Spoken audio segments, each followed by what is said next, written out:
ada cara. Cara yang sangat jelas, yang tidak melibatkan orang lain dan tidak membahayakan kedua belah pihak. Tapi tentunya dengan kesepakatan. Yang pertama adalah disepakati kebolehannya, yaitu caranya dengan azal tadi, ya. Dengan mengeluarkan sperma di luar rahim. Tapi itu pun harus sesuai dengan kesepakatan seorang perempuan dan seorang suami sama istri. Karena ada rasa kesenangan yang mungkin yang dicari oleh seorang pasangan sehingga seorang istri misalnya tidak setuju, ya itu harus ada diskusikan lagi dengan cara solusi yang lain. Atau seorang suami diskusikan, maka di sini ada namanya kesepakatan. Kemudian yang aman juga tidak melibatkan orang lain, mohon maaf ini adalah dengan pelapis yang menjadikan sperma tidak bisa sampai kepada rahim. Itu namanya ada kondom laki-laki, ada kondom perempuan. Jadi ini adalah kondom ini adalah tidak melibatkan orang lain. Nah, jadi karena tidak melibatkan orang lain tidak perlu membuka auratnya, ya kan? Jadi sendiri suami istri. Maka kemudian yang ketiga yang sangat diperkenankan juga adalah dengan cara memperhatikan hari subur, sehingga menghindari hubungan suami istri di hari subur. Ada hari-hari yang subur. Hitungan apakah setelah haid berapa ini, kemudian setelah haid suci, kemudian setelah itu berapa hari baru ketemu hari subur, sehingga dia akan berhubungan suami istri di hari tidak subur. Baik. Ini kemudian ada juga asalkan betul menurut medis adalah tidak membahayakan. Katanya ada semacam kayak olesan yang dioleskan yang nanti punya fungsi itu akan melemahkan sperma untuk bisa nerobos kepada rahim. Sehingga kalau sudah sperma itu kena olesan yang dioleskan di, mohon maaf, kemaluan laki-laki atau perempuan, setelah dimasukkan di wilayah situ, jadi sperma itu sudah kayak mematikan sperma, jadi nggak bisa menembus nggak bisa membuahi. Nah, kalau memang ini menurut medis tidak membahayakan, maka ini adalah juga solusi yang karena tidak melibatkan orang lain. Intinya bahasanya semua cara. Kemudian atau pil KB. Tentunya yang keempat pil KB ya. Pil KB ini tentunya adalah di saat menurut petunjuk dokter tidak membahayakan kesehatannya. Karena memang sebab kalau kita perhatikan dari pil KB ini katanya banyak mengganggu. Dan bahkan kita bertanya pada seorang dokter, memang efeknya juga baru dilihat seorang masalah hormon, masalah ini, masalah itu, jadi banyak seperti mengganggu. pil suntik gitu ya. Suntik dan pil itu. Pada dasarnya kalau bukan karena masalah kesehatan yang lain adalah boleh, karena apa? Tidak melibatkan orang lain kapil. Kalau suntik siapa yang menyuntik nanti? Dan di wilayah mana menyuntiknya? Kalau suntik kan bisa di mana saja. Bisa di lengan, bisa di, dan perempuan sama perempuan. Nah, itu adalah model-model kontrasepsi yang termasuk kontrasepsi yang jelas-jelas boleh. Nah, kemudian jika dengan itu semuanya mungkin pakai hitungan takut ya kebobolan dan ini dan sebagainya, ada lagi yang tingkat kedua itu ya setengah-setengah, karena harus melibatkan orang lain, yaitu seperti spiral IUD ya, spiral itu karena mau tidak mau pemasangannya harus melibatkan orang lain untuk melihat aurat besarnya. Sangat besar kesalahannya jika seorang wanita dipasang IUD-nya oleh seorang dokter laki-laki. Ini pertama kebodohan sang suami, nggak punya cemburu, kedungan suami, dan kebodohan seorang istri yang tidak mendesak, ternyata menyerahkan. Naudzubillah ya, Anda sebagai seorang wanita harus punya kehormatan. Masang IUD yang masang siapa?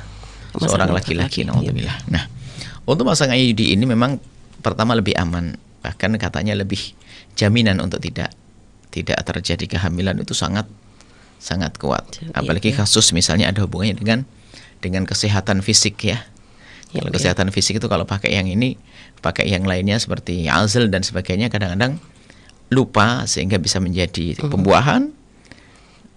Misalnya kasus wanita yang baru disesar, ataupun karena dengan menghitung hari-hari takut dia salah hitung, sehingga takut kehamilan, maka memasang spiral ini adalah juga solusi.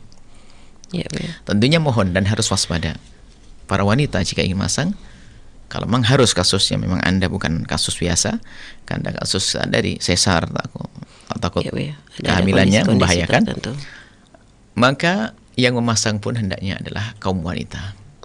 Untuk suami Anda kalau bisa masang, Nah, kalau suaminya nggak bisa, ya cari wanita yang bisa memasangnya, dan wanita pun wanita solehah yang terhormat, sehingga dia melihat memasangkan di wilayah itu, nggak harus disentuh, harus di. Nah, itu adalah dengan semacam spiral tadi. Baik, Bu, dan juga termasuk ada lagi satu alat kontrasepsi, Bu, ya, yang mungkin sekarang ini sedang banyak dipakai juga, Bu, ya, itu dengan menggunakan implan, Bu, ya. Implan itu semacam ada semacam besi, sebenarnya susuk, Bu, ya. Jadi katakan itu seperti susuk yang dimasukkan di lengan atas si istri, Bu, ya, dan itu dikatakan bisa mencegah kehamilan. Itu diperkenankan atau tidak? Betul, itu memang kita mendengar juga katanya ada semacam untuk membunuh sel apa gitu yang sehingga tidak bisa dibuai dan sebagainya. Nah, itu dikembalikan kepada siapa? Dikembalikan kepada urusan medis, membahayakan atau tidak. Dan kalau memang benar seperti itu sangat aman. Malah itu mungkin kalau memang benar tidak membahayakan, mungkin lebih terhormat daripada IUD, karena tidak membuka aurat besar. Kemudian mungkin tapi tetap juga yang masang hendaknya kaum laki-laki karena akan bersentuhan dengan jasad. Yang perempuan. Yang perempuan harus perempuan yang masang. Harus perempuan yang masang adalah perempuan. Karena di sini ada apa? Ada bersentuhan kulit. Baik, ini bisa kalau memang ada, bagus. Kalau memang ada. Nah, setelah itu ada yang sama sekali tidak diperkenankan.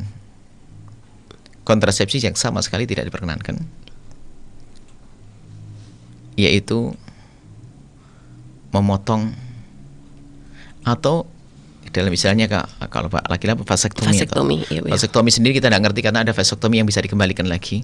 Kalau perempuan ada yang diikat, ada yang diputuskan itu sehingga tidak bisa dibuai. Nah, vasektomi, tubiktomi ini saya kembalikan pada medisnya. Artinya kalau ada jenis kontrasepsi yang selama-lamanya tidak akan bisa dibuai, akhirnya mematikan sudah harapan. Maka itu haram. Tidak diperkenankan. Jadi dalam kasus orang yang memang di medis adalah penyakitnya begini dan sangat membahayakan gini-gini, lain cerita. Tapi dalam keadaan orang normal, ya kan, hanya untuk sudah punya anak 3 misalnya 4, sudah saya cukup deh.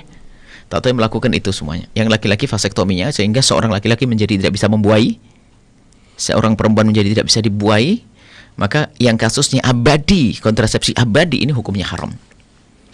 Seolah mendahului Allah. Punya anak 3, kenapa 3 sudah cukup? Mendahului Allah. Kalau mati anakmu bagaimana nanti? Kan begitu.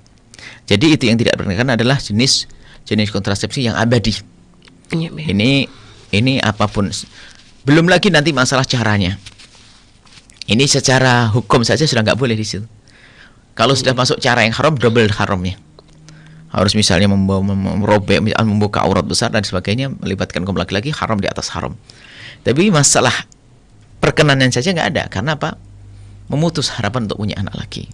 Nah, ini adalah jenis seperti itu. Masalah istilah vasektomi, tubiktomi, katanya ada dokter, waktu itu ada seorang dokter kandungan mengatakan ada jenis vasektomi, tubiktomi yang masih bisa dibuka kembali sehingga bisa membuai dan dibuai. Nah, kalau kasusnya seperti itu, tinggal yang ditanyakan adalah caranya bagaimana. Apakah nanti membuka aurat besar atau tidak? Baik.